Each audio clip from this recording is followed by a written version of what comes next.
taageerayaasha United oo iyagu xilli ciyaareedkan iska galab ee guryamaya ee dhaya sanadkan wax ciyaartoy ma soo gadano yaaqay horyaalkiina waa rabnaayo aada ku haya ayaa haddana waxa soo baxaya ninkii Pogba ahaa iyo ninkii Jose Mourinho ahaa in dagaalkoodu haddaba uu sii daba dheeraaday waliba war cusub oo maanta soo baxaya sheegaya in Jose Mourinho uu sheegay Pogba in uu gabi ahaan xitaa kooxda ka baxo waxa uu yiri haddii aad doonaysid inaad kooxda Manchester ka baxdo fasax taa waa lagu siiyay fasax adigu soo gudbiso yani in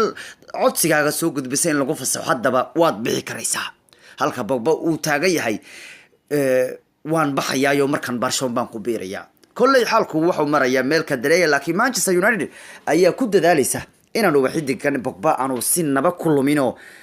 waxaan Pogba uu doonayaa sida wararku sheegayaan suuqan hadda furan ee 31 Agosto xirmayba inuu Barca ku biiro markii hore waxa la filayay in sanad dambe uu ku biiri doono kooxda Barcelona waxayna Barcelona qorsheynaysay sanad dambe markay Real Madrid soo Neymarayso yani Neymar la wareegto iyagoo inay Pogbayaan bay sida qorshoodu waxa laakiin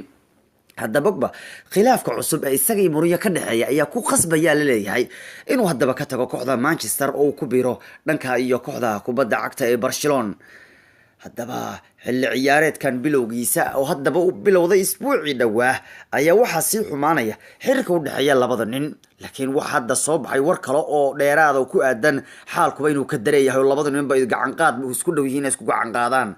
wargeyska The Sun ayaa xog qaas ah ka helay dagaalka khilaafka ee Mourinho iyo Pogba ee ugu dambeeyay iyadoo warbixin si gaar loo diyaariyay arintan lagu faahfaahiyay qaabkii uu khilaafka cusub ugu dhex bilowday Mourinho iyo xidiga kooxdiisa ee Pogba Mourinho ayaa Pogba amar ku siiyay inuu saxaafadda horteedu kaga hadlin xaaladiisa United isla markaana aanu caradiisa ku soo bandhigin wuxuuna Mourinho aad u dhibsaday eray uu Pogba saxaafadda ka hor sheegay kadib guusha isbuucan bilowgii kulankii furitaanka horyaalka ka gaaray Leicester uu ka sheegay marka Mourinho wuxuu taagan yahay war Pogba haddii aanu dila dagaalsantahay careysan tahay warniyow saxaafadda horteeda warkeena ha lagu sheegino warkeena ha ku sheegino walaalow maamulkayga faraha kulaad ku haysa ka dhaafo saxaafadda horteeda waxba igaga sheegin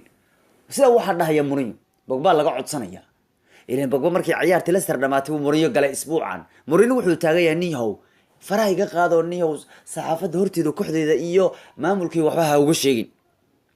Pogba ayaa dhowr erayo oo lama filaan noqday saxaafadda u sheegay inkasta oo aan haddana markaas wax badan ka hadal waxaan hadalkiisa ka mid ahaa markii ciyaartii Leicester ay soo dhamaato ka hadlay waxa ka mid ahaa waxa jira waxyaabo aan sheegi karo iyo waxyaabo aan sheegi karin haddii kale wala ii ganaaxi doona yani Pogba wuxuu muujinayaa nin Mourinho la yiraahdo inuu meesha u joogo dadka inuu iska ganaaxo haddii eray yar la sheegay haddaan ba la sheegin inka uu kanaaxi doono marka aadirka waa uu ka caruday Jose Mourinho ayaana xidiga Faransa ku qasbay ama ku qabsaday hadalkan waxaana sida lagu daabacay The Sun uu Pogba u sheegay Mourinho ba hadlaya wuxuu ku leeyahay Pogba nin yahow haddii aad doonayso in aad mar kale ka baxdo Manchester yani hadda ka hor intaad Manchester ka tagtay Juventus ku biirtay haddana haddii aad doonayso inaad Manchester ka baxdo dhammaan waxaad u baahan tahay waa inaad bixitaanka ka dalbato kooxda يعني Mourinho warkiisu waa cad yahay aanu Mourinho wala yaqaan asuu ciyaartooga ma koolkooliyo umana joojiyo haduu ninka uu khatarsan kooxda xitaa wuxuu leeyahay hadii kibir uu ka arko albaabka ka deg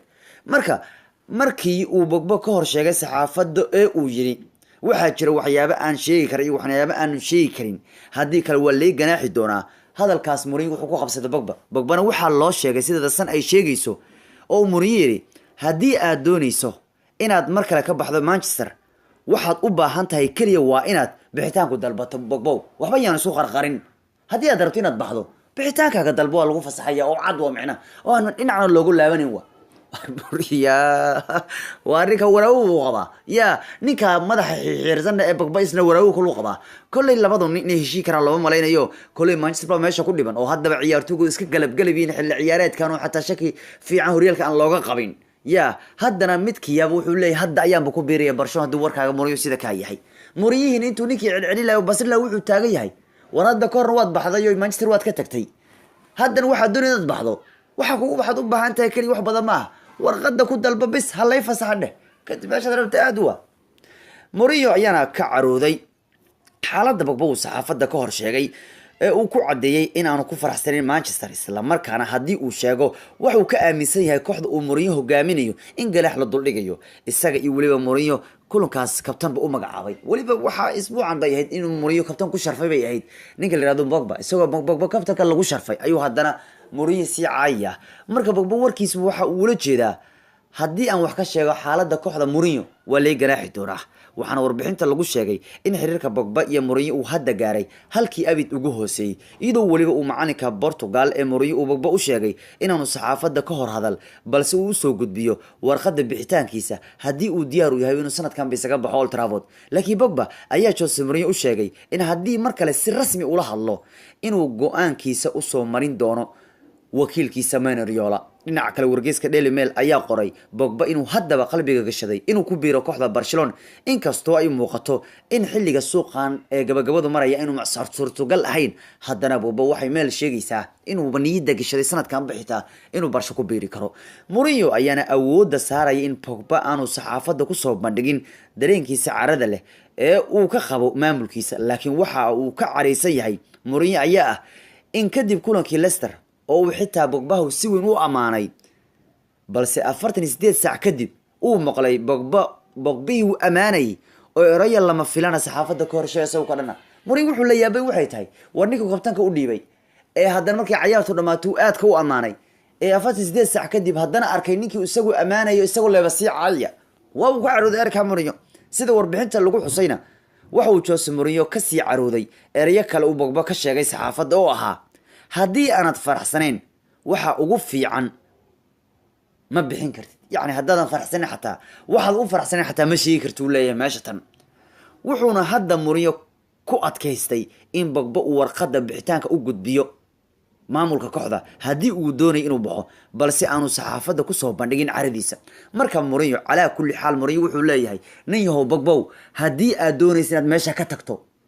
warqadda soo dalbo waan ku fasaxaynaa laakiin ma aha inaad maamulkayniya nacaysood wax naga sheegto ma ka yeelayna waa marka Mourinho oo nin carab badan iyo Pogba ninkan nintu xirxirta isagu nin kale oo asna la yeeli karina way haystaan kulay waxa la yiri ninko jabkiisa ninko farxadiisa way ha ninko jabkiisa ninko farxadiisa wayaan kulay Manchester Mourinho iyo dagaalka u dhaxay Pogba waxay farxadeeda tahay Barcelona Manchester arika waa ka niyad xun tahay waxana wararku sheegayaan Manchester in wax walba isku day doonto inaanu Manchester xilligan ka bixin Pogba iyadoo suuqu kala iibsiga Spain uu furnaanayo ilaa 30 bisha aan aadaan ku gudo jirnay Agosto waxa suurtagal ah Pogba inuu Manchester ka baxo hadii isaga iyo Mourinho ay fahmi wayaan marka Manchester wuxuu isku dayaysaa inuu mid taadhicin Mourinho dib loo wayaan iska baxo cada iyo Mourinho cid buu joojiye ka war iska baxo cad waa la yiri warqadada soo dalbo marka arki Pogba iyo Mourinho ayaa maanta aha war kugu weynaa ciyaaraha